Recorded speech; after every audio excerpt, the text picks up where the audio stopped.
T परीक्षेची तयारी करणाऱ्या माझ्या शिक्षक बंधू आणि भगिनींनो, मी कोमल दस तुम्हा सर्वांचं सहर्ष स्वागत करीत आहे आपल्या JS एज्युकेशन या यूट्यूब चॅनलवर। तर मित्रांनो, आजच्या व्हिडिओमध्ये आपण शिक्षक पात्रता परीक्षा TET 2025 मधील गणित विषयाचे काही प्रश्न अतिशय सोप्या भाषेत योग्य स्पष्टीकरणासह सोडून घेणार आहोत। तत्पूर्वी आपण जर चॅनलवर नवीन असाल तर चॅनलला सबस्क्राइब करा आणि बेल आयकॉनला देखील प्रेस करा, जेणेकरून आपल्या नवीन व्हिडिओची नोटिफिकेशन सर्वात आधी आपणापर्यंत पोहोचेल। चला तर आता वेळ अजिबात वाया न घालवता आपण आपल्या प्रश्नांकडे वळूया। बघा, फर्स्ट क्वेश्चन आहे, अमोल रावांनी आपल्या एकूण शेताच्या 1/5 भागात सेंद्रिय खत वापरले व 1/4 भागात रासायनिक खत वापरले। उरलेल्या 55 एकर शेतात त्यांनी गांडूळ खत वापरले, तर त्यांची शेती एकूण किती एकर असेल? बघा, अमोल रावांनी आपल्या शेताच्या 1/5 भागामध्ये सेंद्रिय खत वापरले आणि 1/4 भागामध्ये रासायनिक खत वापरले। आपण अगोदर या अपूर्णांकांची ॲडिशन करूया। बघा, अपूर्णांकांची बेरीज करताना छेदांचा गुणाकार छेदामध्ये लिहायचा, 5 चोक 20 आणि अंशामध्ये यांच्या तिरकस गुणाकाराची बेरीज करायची। 4 एक 4 अधिक 5 एक 5, 4 अधिक 5 9, छेदामध्ये 20। अपूर्णांकाच्या छेदस्थानी असलेल्या संख्येमुळे एकूण किती भाग आहेत हे समजते। एकूण भाग किती आहेत हे समजते आणि अंशस्थानी असलेल्या संख्येमुळे त्यापैकी किती भाग घेतले आहेत हे समजते। बघा, इथं एकूण भाग आहेत 20 आणि 20 भागापैकी 9 भागामध्ये सेंद्रिय खत आणि रासायनिक खत वापरलेलं आहे। सेंद्रिय खत आणि रासायनिक खत वापरलेलं आहे। मग 20 भागापैकी 9 भागामध्ये सेंद्रिय खत व रासायनिक खत वापरलं आहे। मग किती भाग उरलेत ते आपण काढूया। एकूण भाग आहेत 20 आणि 20 पैकी 9 भागामध्ये सेंद्रिय खत व रासायनिक खत वापरले आहे। मग 20 वजा 9 11, 11 भागामध्ये 11 भाग हे उरलेले भाग आहेत। 11 भाग हे उरलेले भाग आहेत। एकूण भाग आहेत 20, 20 भागांपैकी 9 भागामध्ये सेंद्रिय खत व रासायनिक खत वापरलं आहे आणि मग किती भाग उरले? 20 वजा 9 11 भाग उरले। हे 11 भाग म्हणजे 55 एकर शेती आहे। 11 भाग म्हणजे 55 एकर शेती।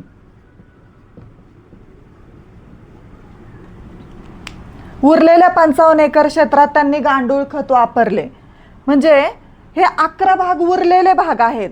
मग हे 11 भाग म्हणजे 55 एकर शेती।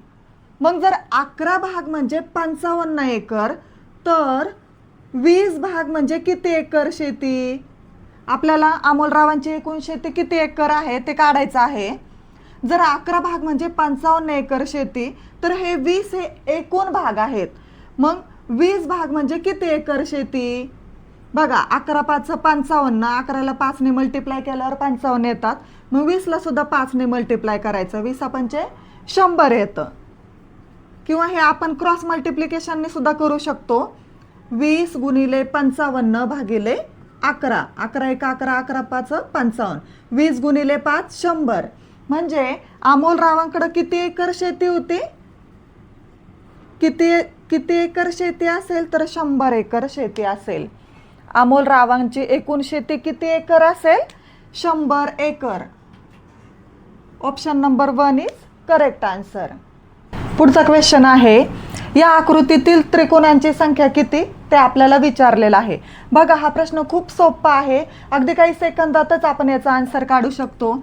इथं आपण नंबर्स द्यायचे 1 2 3 4, इथं वर सुद्धा नंबर द्यायचे 1 2 3 4 आणि यांची करायची ॲडिशन। 1 अधिक 2 3, 3 अधिक 3 6, 6 अधिक 4 10, इथं सुद्धा 10, 4 पर्यंतच्या अंकांची बेरीज 10 येते। मग हे 10 अधिक 10, 10 अधिक 10 बरोबर 20। म्हणजे या आकृतीतील त्रिकोणांची संख्या किती आहे? 20 आहे। Option number 2 is correct answer. इथं आपण जेवढे भाग आहेत त्या भागांना आपण नंबर दिले आणि इथं वर सुद्धा 4 भाग झालेले आहेत, म्हणून 4 पर्यंत नंबर दिले आणि यांची ॲडिशन केली। मग या आकृतीतील एकूण त्रिकोण किती आहेत? 20 आहेत। आता पुढचा क्वेश्चन पाहूया। एक्सचे 5% बरोबर 50, तर एक्सची किंमत किती? आपल्याला इथं एक्सची व्हॅल्यू फाइंड आउट करायची आहे. एक्सचे साचीचे म्हणजे गुणाकार, एक्स गुणिले 5%. 5% म्हणजे 5/100 बरोबर 50. आता आपल्याला या एक्सची व्हॅल्यू काढायची आहे. मग आपण हे 100 इथं भागिले आहेत, बरोबर चिन्हाच्या उजवीकडे गेल्यावर ते गुणिले होतील. मग एक्स गुणिले 5, 5x बरोबर 50 गुणिले 100. हे 100 इथं भागिले येतं, इकडे आल्यावर गुणिले झाले.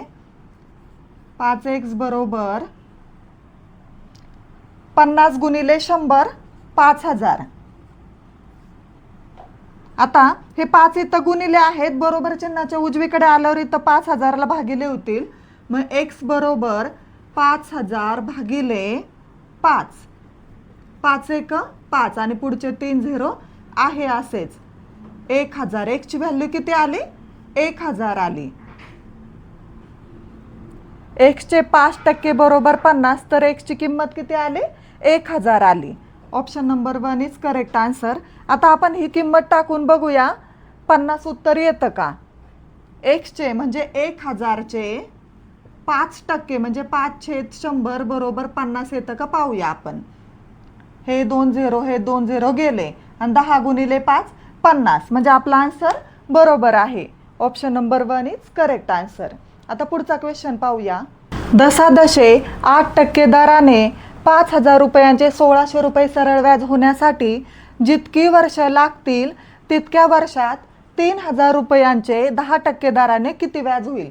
आता इथं काय काय माहिती दिलेली आहे ते आपण लिहूया. 10 म्हणजे दर साल, दर शेकडा, दर किती आहे? 8% आहे. दर आहे 8%. 5000 रुपयांचे म्हणजे मुद्दल आहे 5000 रुपये. 1600 रुपये सरळ व्याज होण्यासाठी म्हणजे इथं सरळ व्याज दिलेलं आहे. सरळ व्याज आहे 1600 रुपये.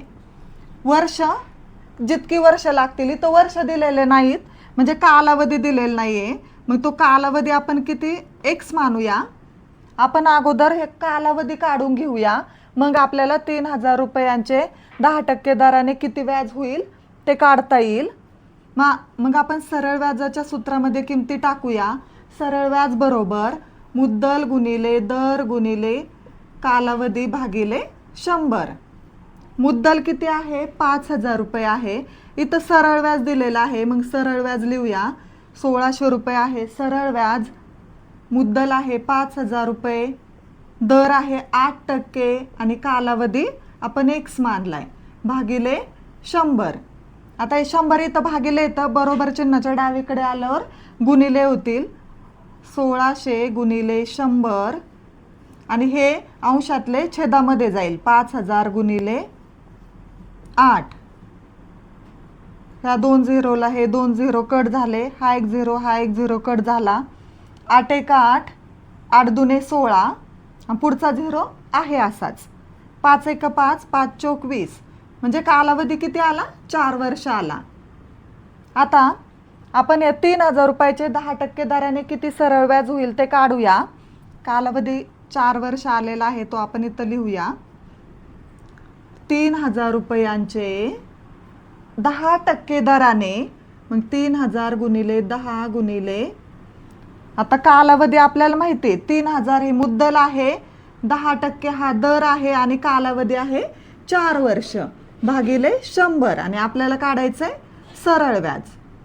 ह्या 2 0ला हे 2 0 कट झाले. आता 30 गुणिले 10 300 आणि 300 गुणिले 4 1200. किती आलं सरळ व्याज? 1200 रुपये. Option number 1 is correct answer. Next question आहे. 54 किलोमीटर प्रति तास वेगाने धावणारी एक आगगाडी उभ्या असलेल्या एका व्यक्तीला 12 सेकंदात ओलांडते, तर 270 मीटर लांबीचा एक पूल ओलांडण्यास तिला किती वेळ लागेल? इथं काय काय माहिती दिलेली आहे? वेग दिलेला आहे. वेग किती आहे? 54 किलोमीटर प्रति तास आहे. 54 किलोमीटर प्रति तास आणि वेळ दिलेला आहे 12 सेकंद. वेळ किती आहे? 12 सेकंद. याच्यावरून आपण अंतर काढूया. परंतु इथं युनिट सेम आहेत का दोन्हीचे? नाहीत. म्हणून आपल्याला ह्या किलोमीटर पर आवरचं, ह्या 54 किलोमीटर प्रति तासचं आपल्याला मीटर दर सेकंदमध्ये रूपांतर करावं लागेल. मग याला 518ने मल्टिप्लाय करायचं. किलोमीटर प्रति तासचं मीटर दर सेकंदमध्ये रूपांतर करण्यासाठी त्या संख्येला 518ने मल्टिप्लाय करतात. 18 × 18, 18 × 3 54 आणि 3 × 5 3 5 15 म्हणजे 15 मीटर दर सेकंद. वेग किती आला? 15 मीटर दर सेकंद आला. ह्या किलोमीटर पर आवरचं आपण मीटर दर सेकंदमध्ये रूपांतर केलं. आता आपण अंतर काढूया. अंतर काढण्याचं सूत्र काय आहे? अंतर बरोबर वेग गुणिले वेळ. वेग किती आहे? 15 मीटर दर सेकंद. वेग आहे 15 आणि वेळ किती आहे? 12 सेकंद आहे. आता यांचा गुणाकार करूया. 12 × 5 = 60, 60 चे 0 हातचा आला 6, 12 × 1 = 12, 12 + 6 = 18 म्हणजे अंतर किती आलं? 180 मीटर आलं. आता आपल्याला पुढे काय विचारलंय तर 270 मीटर लांबीचा एक पूल ओलांडण्यास तिला किती वेळ लागेल? हे जे अंतर आहे हे अंतर म्हणजे त्या रेल्वेची लांबी आहे. अंतर म्हणजे रेल्वेची लांबी. आता ह्या अंतरामध्ये आपल्याला ही पुलाची लांबी ॲड करावी लागेल. 180 + 270 0 0 आहे असाच.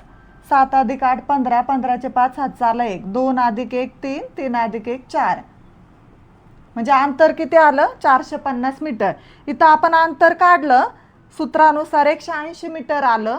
परंतु आता आपल्याला पुढे काय विचारलंय? 270 मीटर लांबीचा एक पूल ओलांडण्यास तिला किती वेळ लागेल? म्हणून इथं अंतरामध्ये आपण पुलाची लांबी ॲड केली आणि ॲडिशन किती आली? 450 मीटर म्हणजे अंतर आहे 450 मीटर. आता आपल्याला वेळ काढायचा आहे. मग वेळ बरोबर अंतर भागिले वेग. वेळ बरोबर अंतर भागिले वेग. अंतर किती आहे? 450 मीटर आणि वेग किती आहे? 15 मीटर दर सेकंद आहे. हे 54 घ्यायचे नाही. आपण या किलोमीटर पर आवरचं मीटर दर सेकंदमध्ये रूपांतर करून घेतलेलं आहे.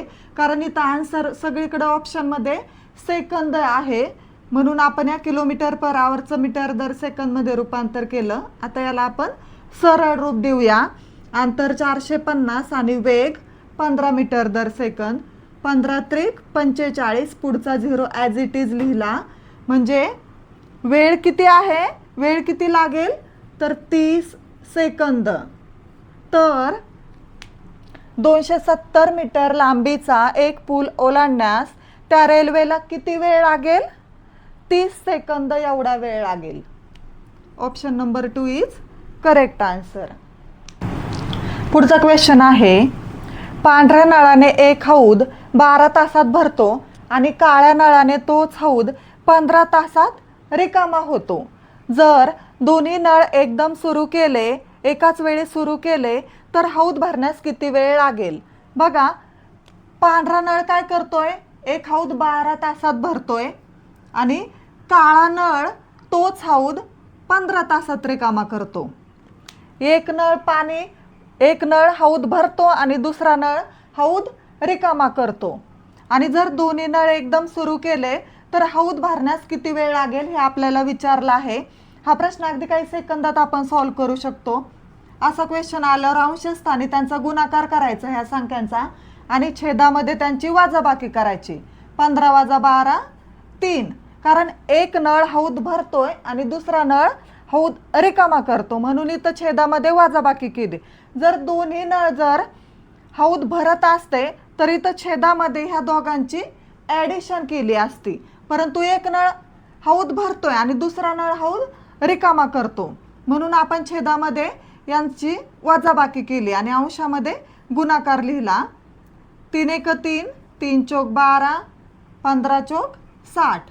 म्हणजे जर दोन्ही नळ एकाच वेळी सुरू केले तर हौद भरण्यासाठी किती वेळ लागेल तर 60 तास एवढा कालावधी लागेल. Option number 3 is correct answer. Next question आहे, ए दुकानदार प्रथम 10% सूट व नंतर 20% सूट देतो. बी दुकानदार अनुक्रमे 3 वेळा 10% सूट देतो. तर पुढीलपैकी कोणते विधान बरोबर आहे? इथं 4 ऑप्शन दिले आहेत. ए दुकानदार अधिक सूट देतो, बी दुकानदार अधिक सूट देतो, दोन्ही दुकानदार समान सूट देतात, किंवा यापैकी नाही. आपण अगोदर ए दुकानदार किती सूट देतो ते काढूया. ए दुकानदार प्रथम 10% सूट देतो. आपण 100 रुपये त्या वस्तूची किंमत मानूया. ज्या वस्तूवर तो दुकानदार सूट देतो त्या वस्तूची किंमत आपण 100 मानली. 10% सूट छेदामध्ये 100 लिहायचं आणि अंशामध्ये 100 मधून 10 वजा करायचे. 100 वजा 10 90. प्रथम 10% सूट देतो म्हणून 100 मधून 10 वजा केले 90/100 गुणिले इथं छेदामध्ये 100 लिहायचे. नंतर 20% सूट देतो, मग 100 मधून 20 वजा करायचे. 100 वजा 20 80. आता आपण याला सरळ रूप देऊया. हे 2 0 हे 2 0 कट, हे 2 0 हे 2 0 कट. 9 8 हे 72 आणि 100 मधून 72 वजा करायचे, कारण आपण त्या वस्तूची किंमत 100 मानलेली आहे. 100 वजा 72 28 राहतात. म्हणजे ए दुकानदार किती टक्के सूट देतो? 28% सूट देतो. म्हणजे बी दुकानदार किती सूट देतो? 27.1% सूट देतो. ए दुकानदार 28% सूट देतो आणि बी दुकानदार 27.1% सूट देतो. म्हणजे कोणता दुकानदार अधिक सूट देतो? तर ए दुकानदार अधिक सूट देतो. म्हणून आपल्या क्वेश्चनचा आन्सर आहे ऑप्शन नंबर 1, ए दुकानदार अधिक सूट देतो. आता लास्ट क्वेश्चन आहे, एका समद्विभुज त्रिकोणाची परिमिती 32 सेंटीमीटर व पाया 12 सेंटीमीटर असेल तर समान बाजूची लांबी किती? समद्विभुज त्रिकोण म्हणजे काय? ज्या त्रिकोणाच्या 2 बाजू समान असतात त्या त्रिकोणाला समद्विभुज त्रिकोण म्हणतात. आपण इथं समद्विभुज त्रिकोणाची आकृती काढूया. याच्या 2 बाजू समान आहेत म्हणून हा आहे समद्विभुज त्रिकोण. आणि याची परिमिती किती आहे? 32 सेंटीमीटर आहे. परिमिती आहे 32 सेंटीमीटर. परिमिती म्हणजे त्रिकोणाची परिमिती म्हणजे त्रिकोणाच्या 3ही बाजूच्या लांबीची बेरीज होय. मग त्रिकोणाची परिमिती आहे 32 सेंटीमीटर आणि पाया 12 सेंटीमीटर आहे. हा पाया किती आहे? 12 सेंटीमीटर आहे. आणि आपल्याला ह्या समान बाजूची लांबी विचारलेली आहे. मग या परिमितीमधून हा पाया वजा करायचा. 32 वजा 12 20. म्हणजे या समान बाजूची लांबी किती आली? 20. परंतु 20 ही दोन्ही बाजूची लांबी आहे. 20 ही दोन्ही बाजूची लांबी आहे. आपल्याला एकाच बाजूची लांबी सांगायची इथं विचारलेली आहे. समान बाजूची लांबी किती? मग 20 ला 2 ने भाग द्यायचा. बेक बे पुढचा 0 ॲज इट इज. म्हणजे या बाजूची लांबी 10 सेंटीमीटर आणि या बाजूची लांबी 10 सेंटीमीटर आणि ह्या दोन्ही बाजूची मिळून 20 सेंटीमीटर आहे. म्हणजे या समान बाजूची लांबी किती आहे? तर 10 centimetre. Option number 1 is correct answer. तर अशा प्रकारे आजच्या व्हिडिओमध्ये आपण TET 2025 मधील गणित विषयाचे काही प्रश्न अतिशय सोप्या भाषेत योग्य स्पष्टीकरणासह पाहिलेले आहेत. आपल्याला जर हा व्हिडिओ आवडला असेल तर व्हिडिओला लाईक करा, शेअर करा आणि चॅनलवर जर अजून नवीन असाल तर चॅनलला सबस्क्राईब करा. थँक्यू.